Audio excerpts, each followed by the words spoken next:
foi uma oportunidade importante para ter uma noção do impacto que os incêndios tiveram aqui nesta zona também, em Ferreira do Zezer. Como sabem, Santarém foi um dos distritos bastante afetados pelos incêndios até hoje, não foi o único. Leiria, Castelo Branco, Porto Alegre, concelhos também mais a norte, em distritos do norte do país. Mas esta é tradicionalmente uma área de risco muito elevado e ele materializou-se este ano. E era importante também ter a oportunidade que tive de contactar com autarcas do PSD que lidaram muito diretamente com este problema este ano.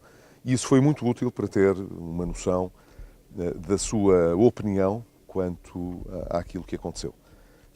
E sem querer estar nesta altura em que ainda não terminou a época dos incêndios, a fazer qualquer balanço global sobre o que aconteceu, tive a oportunidade de ouvir muitas mensagens que dão conta da grande descoordenação da resposta que houve por parte da Proteção Civil, uma falta de planeamento estratégico que se refletiu depois também em deficiente resposta no combate aos incêndios, na forma como os próprios meios foram empregados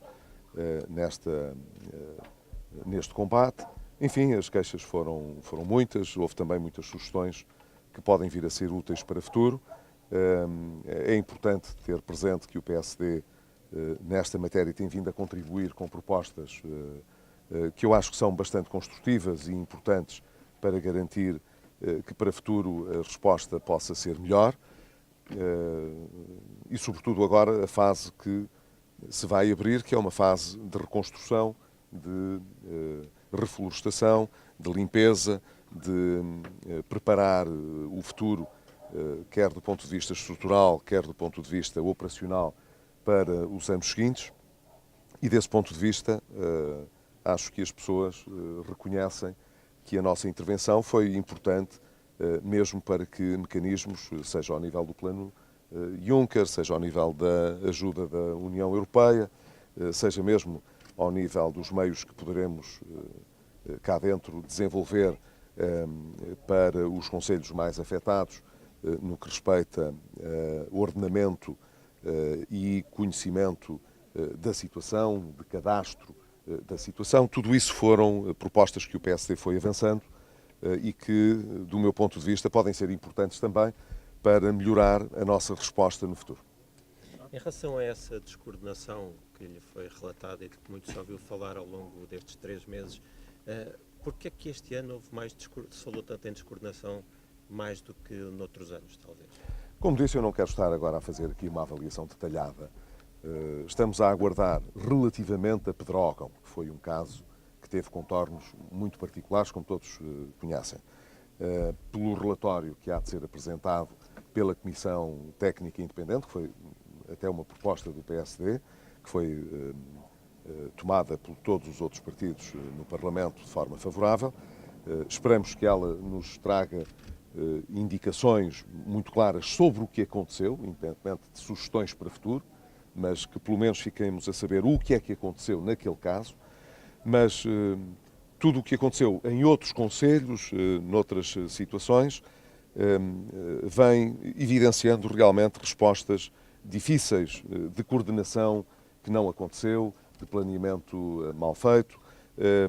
Isso são, digamos, indicações que recorrentemente aparecem, e aparecem não apenas da parte dos autarcas do PSD, como os senhores têm tido a possibilidade de constatar. Haverá uma altura em que se fará com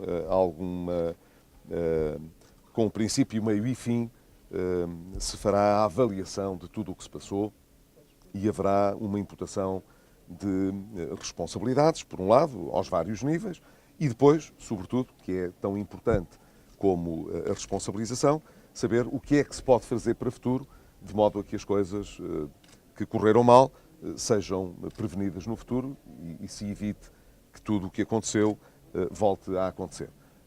As duas coisas são importantes. Agora, não há dúvida nenhuma que este sentimento de que o Estado falhou e que as coisas correram todas mal, ou muitas das coisas que eram importantes que pudessem ter corrido bem acabaram por correr mal. Esse é um sentimento realmente que é partilhado pela generalidade das pessoas e que não pode ser combatido apenas com palavras. É preciso que as pessoas percebam o que é que correu mal de facto, se foi assim porque tinha de ser assim, houve condições excepcionais que determinaram que o resultado não podia ter sido outro, ou se realmente as coisas podiam ter corrido de outra maneira e poderão correr de outra maneira para o futuro, se alguma coisa mudar e se fizermos na resposta pública, seja ao nível dos municípios, seja ao nível do Estado Central, sobretudo ao nível da resposta da Proteção Civil, diferente daquilo que foi feito este ano. Uma questão. Os autarcas fizeram-lhe agora chegar uma data de impressões do terreno, na realidade. Eu queria saber o que é que eles precisam, o que é que os autarcas reclamam para que para o ano e nos anos seguintes isso não se volte a repetir. O que é que falta a nível de meios? Falamos de fundos, falamos de homens, falamos de organização mesmo a nível de comando. O que é que está a falhar? Falamos de tudo isso. Eu acabei de responder que haverá um tempo, quando acabar agora toda esta época mais complicada dos fogos, e ainda há riscos que temos pela frente, portanto isto felizmente agora está mais calmo, mas não podemos dizer que os riscos já desapareceram. No final se fará toda essa avaliação e eu não quero estar de forma ocasional a contribuir para uma avaliação parcelar ou para detalhar-me em aspectos que são de pormenor. Haverá uma altura em que tudo isso terá de ser avaliado. Agora, todas essas matérias que mencionou são matérias importantes. Acrescento apenas uma que pode ter relevância mais próxima.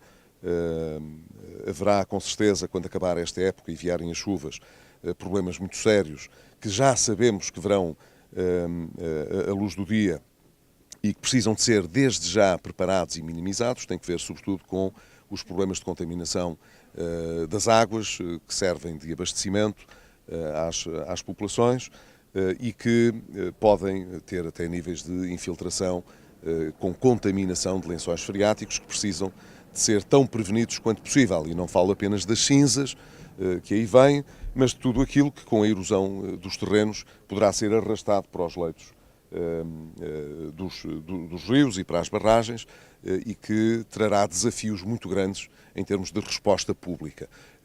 O próprio Presidente de Ferreira do Zezer há pouco chamava-nos a atenção justamente para o impacto que esse problema pode aqui ter e repare que é daqui que se faz uma parte significativa do abastecimento à população de Lisboa, por exemplo, que é uma população numerosa.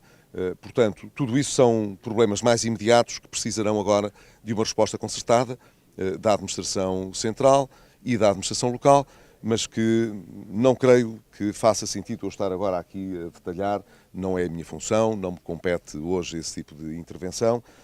Compete-me apenas chamar a atenção para as necessidades que agora aí vêm também e que precisarão de uma resposta articulada. Dr. Passos Coelho, ontem o Sr. Primeiro-Ministro voltou a insistir na questão da maior legitimação possível para as grandes obras que o país necessita. O PSD já falou sobre o assunto, mas de qualquer forma existe abertura para esta legitimação, para este consenso? Nós já falámos abundantemente sobre isso e acho que não vale a pena estarmos a acrescentar mais. Reafirmo apenas o que disse há dias. É muito importante pensar no pós-2020. É uma negociação que vai arrancar na União Europeia muito rapidamente e Portugal tem de estar preparado para isso. Acho muito bem que o Governo queira ouvir toda a gente e que queira ouvir também os partidos da oposição sobre essa matéria. Isso é importante.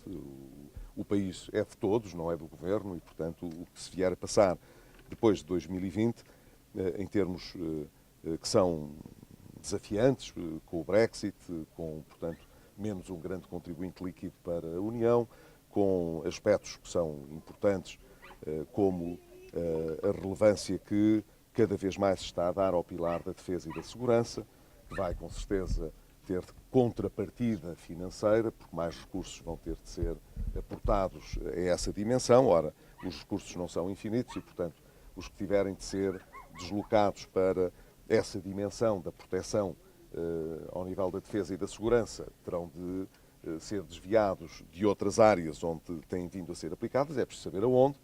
É natural que Portugal possa ter preocupações em relação a isso, porque Portugal é um país que, infelizmente, ao fim destes anos todos, continua a ser um beneficiário líquido da coesão E muitas vezes, quando há novas áreas de financiamento, a primeira que se pensa mais facilmente sacrificar é a da coesão. Isso não pode ser assim. Portanto, é um debate muito relevante para fazer, para o futuro, com certeza. Aqui nunca há ideias muito criativas, nem muito inovadoras, porque os nossos problemas estruturais não mudam assim com facilidade. Agora, é muito importante também fazer uma avaliação rápida e, ao mesmo tempo, obter da parte do Governo um compromisso claro quanto à execução do atual quadro, que ele permanece com um nível de execução muito baixa.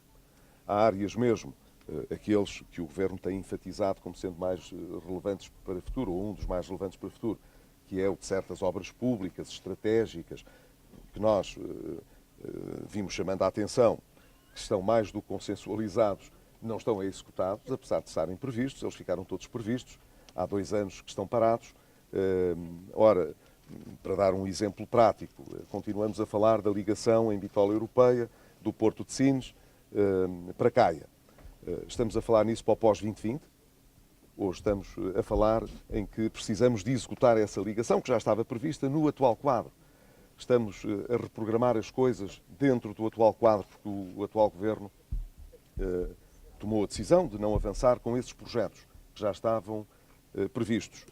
E agora é preciso recalendarizá-los para que eles possam ir para a frente e ser financiados no âmbito do atual quadro financeiro. Ou o Governo já desistiu deles e simplesmente quer reprogramá-los para depois de 2020. São respostas que nós ainda não obtivemos. O Governo é sempre muito rápido a fazer títulos e a lançar conversas muito genéricas, muito gerais, mas depois demora imenso tempo, para não dizer que às vezes se recusa a responder-nos a estas coisas muito práticas e que eu penso que são importantes. Eu ontem ouvi o Primeiro-Ministro sobre isso e praticamente não ouvi nenhuma novidade. O que está dito na valorização da coesão do território, na qualificação dos nossos recursos, na apostar na valorização estratégica do país, tudo isso não é novo, tudo isso está nas prioridades do país, acho eu, estavam consensualizadas.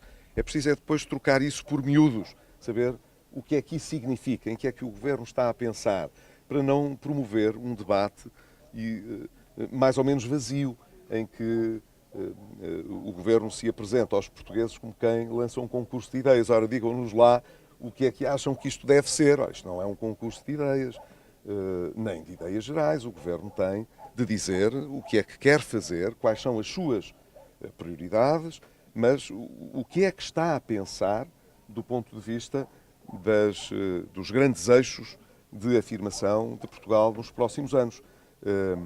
E isso depende ainda muito de trabalho que nós não conhecemos. Se o Governo fez, nós ainda não conhecemos. O PSD participará sempre destas matérias, porque essas não são matérias que pertençam ao Governo, são matérias que pertencem ao país, aos portugueses, e nós não ficaremos de fora dessa discussão, como é evidente. Tem uma abstenção futebolística no dia 1 de outubro? Não particularmente.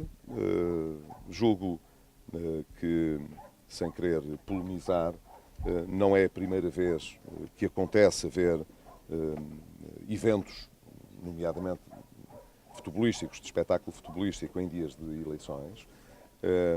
Creio que as pessoas têm já uma maturidade muito grande para saber o que querem fazer, se querem ir de férias ou se querem votar, se podem conciliar essas suas escolhas com a própria votação, e não há nada que impeça que possam votar e ir ao futebol. Não quero estar a dramatizar nem a polemizar sobre isso, mas sinceramente não parece que seja um problema extraordinário. Tenho os portugueses numa conta bastante mais elevada do que às vezes se parece poder extrair das enormes preocupações que outros políticos vêm trazendo para o espaço público. Tenho a certeza que os portugueses não deixarão de votar. Infelizmente, as eleições autárquicas nem sempre mobilizam tanta votação quanto nós desejaríamos, que é outra coisa. Há concelhos onde a abstenção excedeu os 50% em vários atos eleitorais, e isso é negativo, mas, como digo, não é por haver eventos desportivos que isso acontece, porque quando não havia, isso já acontecia. Portanto, é um debate diferente o que se tem de fazer, de como motivar mais os portugueses para que possam participar nas eleições, mas não creio sinceramente que este tipo de eventos possa vir a ser responsabilizado por haver mais ou menos abstenção. Obrigado. Termina hoje o último dia da abertura do ano letivo. Algum comentário? Eu não posso ficar aqui em conferência de imprensa, está a ver? Ainda há muitos problemas para resolver. Temos chamado a atenção para esses problemas. Muitas escolas, o ano passado, ao contrário daquilo que foi a primeira impressão, tiveram dificuldades durante vários meses para poder fazer um arranque normal do ano letivo, ou porque não tinham os assistentes operacionais que eram necessários, ou porque não tinham concluído as condições de infraestrutura que eram requeridas. Nem sempre os atrasos sensíveis na abertura do ano escolar está relacionada com a colocação dos professores. Há muitos outros aspectos que são importantes garantir. O ano passado fez-se de conta durante muito tempo, as coisas acabaram por correr pior do que aquilo que foi anunciado. À primeira vista, o Governo parecia querer corrigir isso e evitar que houvesse falta de colocação de pessoal que é requerido para uma abertura normal do ano escolar. Afinal, já é muito patente que essas faltas vão continuar a existir e durante muito tempo, até ao segundo trimestre, permanecerão falhas que são dificilmente explicáveis já. Eu espero que o Governo seja diligente, o mais diligente possível a resolver estes problemas e, sobretudo, que não faça aquilo que tem vindo a fazer, que é o passa-culpas muito frequente, o lavar as mãos da situação, desta feita responsabilizando as autarquias pela falta de colocação do pessoal. Espero que isso não aconteça e que, sinceramente, a maior normalidade possa ocorrer com o novo ano escolar que vai agora decorrer. Obrigado.